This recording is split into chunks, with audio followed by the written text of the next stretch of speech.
Okay, fellas, here I am with a Tekno kit, SCT410.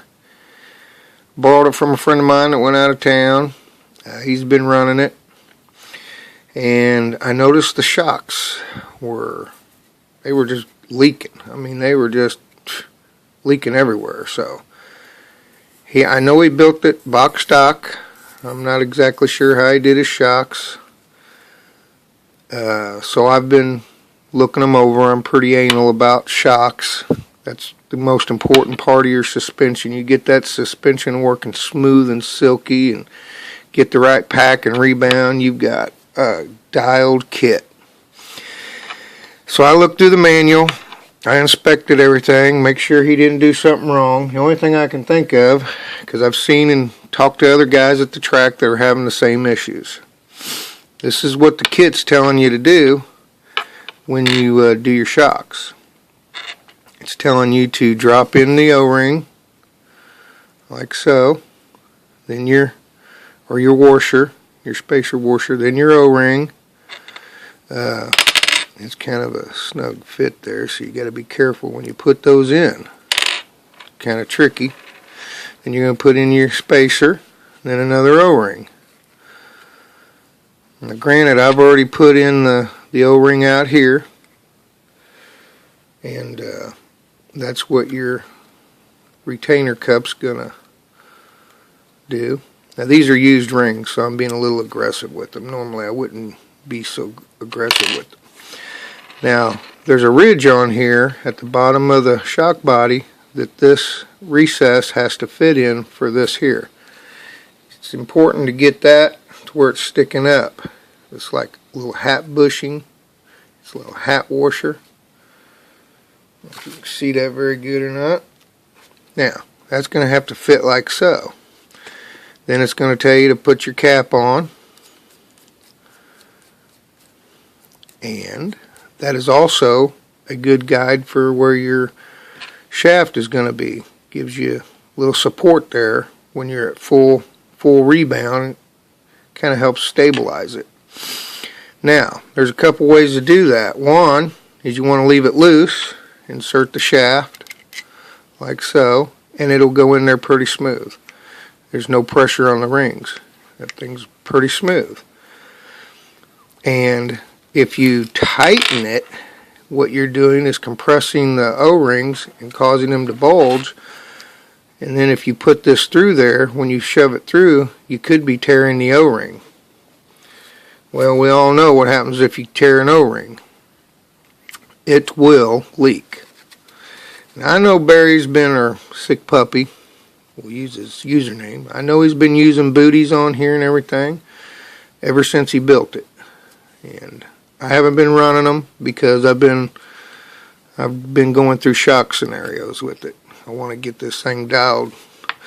At any rate, if you note, just putting this on there to where it doesn't move or come out, you'll see that it's pretty free.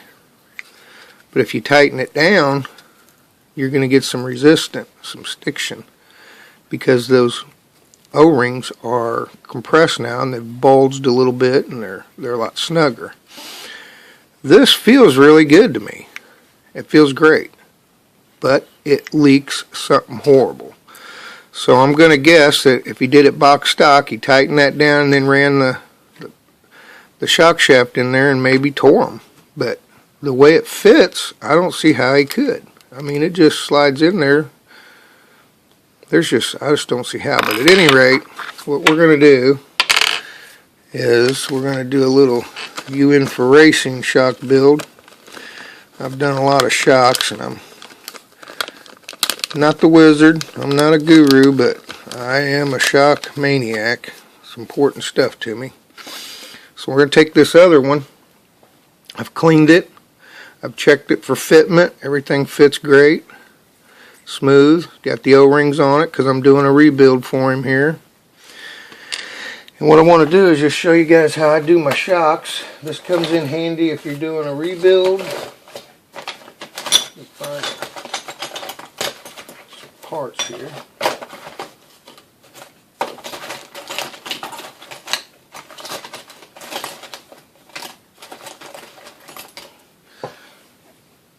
This comes in handy if you're doing a rebuild or if you're freshly building them. You're going to want to take your shock shaft and put it in there with no O-rings or anything in there. You're just going to want that thing bouncing around. Make sure it's dry. It can be a little oily. Everything's fine if you do that. It's no big deal. And these are the fronts. And I'm going to go with a, I think I'm going to go with a 40 weight. Seems to be working pretty good. There's a few other guys running it. And I'm going to use the low-C oil. I'm planning on doing some testing with the associated oils too. There's a lot of different oils out there, so it's all preference. What I'm going to do is I'm going to take this part number right here, shock rebuild. There's your part number. And Tekno also has a part number like this, TKR6009B. I found that on their website a couple days ago. They are offering just the O-rings. It's about $6. That's a good deal. I think if you're going to be doing a rebuild, it's probably the most inexpensive way to do it. Otherwise, you're going to end up with a whole lot of bladders that you may never use. Or you'll just have plenty of extra O-rings and bladders. And that's not a bad thing either. I mean, you can always use them. You never know when you're going to need them. At any rate, one thing you want to note on these is, let me see if I can find my tweezers here. On these spacers, there is a lip on here. See how it's catching? If you note it, you'll see that there's a little lip on there. On the other side, it's smooth. Nothing to it. So, what I'm going to do with this is I'm going to put it on the, nothing in there yet. I'm going to put it on the shock shaft with that little ridge facing inward into the bottom of the retainer where the O-rings go. I'm putting that in there. On the other one, I'm relieving that little ridge by just shaving it off. I'm shaving that ridge off with some 800 grit sandpaper. I just rubbed it across there. Only took a few passes, but now that little ridge is gone. Get some more light down here, maybe we can see better. See how nice and smooth it is? This is my second ring that's going on. See if I can get a better shot of that little ridge on here.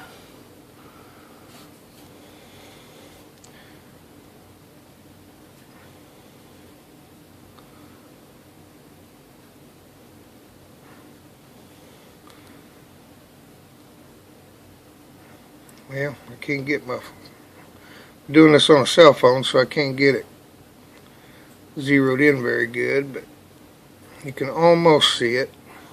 There we go. Almost had it. See that little ridge on there?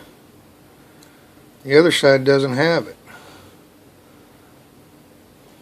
So I'm leaving the ridge on the first one that goes in, and I'm making that little ridge face the inside, like so. That's going to give me full room for the O-rings to swell. Nothing's going to suppress it from being able to swell outward. Then I'm going to slide my O-ring on. The reason why I'm doing it this way is there's no pressure on this O-ring. It's just free. I don't got to worry about it getting scratched or anything. And I'm just going to kind of put it on there. Then I'm going to take this other one. It's always a good idea probably to put something in there. I'm going to put this associated shock tool in there just to kind of hold this in place so I don't push it in. This one I'm going to put on, and it doesn't matter how I put it on, and the reason why this shim here is because I've took that ridge off. That's going to give this ring plenty of room to swell.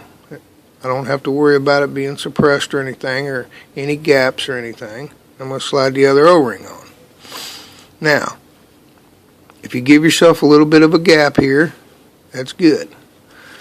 And the reason why is because we're doing a dry fit here. There's no oil or anything on it. There's a little from my fingers, but then you're just going to want to take and drop a little oil in there. And just let it kind of spin around on there. You know, kind of get it. That'll give you a little bit of lubricant when you go to plunge it in. That's all you got to do right there. Now you know that you have you haven't torn it. There's no way you've torn that. And if you do any tearing when you plunge it in here, it's going to be on the outside. So it's going to swell inward, and that's what you want. Now I'm just going to take some of this oil off of here. So I've got everything recessed real well. I know that everything's good. I can plunge this now because I've put some lubricant in there, and that feels really smooth. And I'm sure that those are going to swell accordingly. Those little ridges aren't going to get in the way. It's going to be smooth. Now I can take the cap, put it on. Oh, and don't forget this little hat washer shim. At the small ring has to be sticking out. It's got to fit inside this hole. I'm going to screw that on.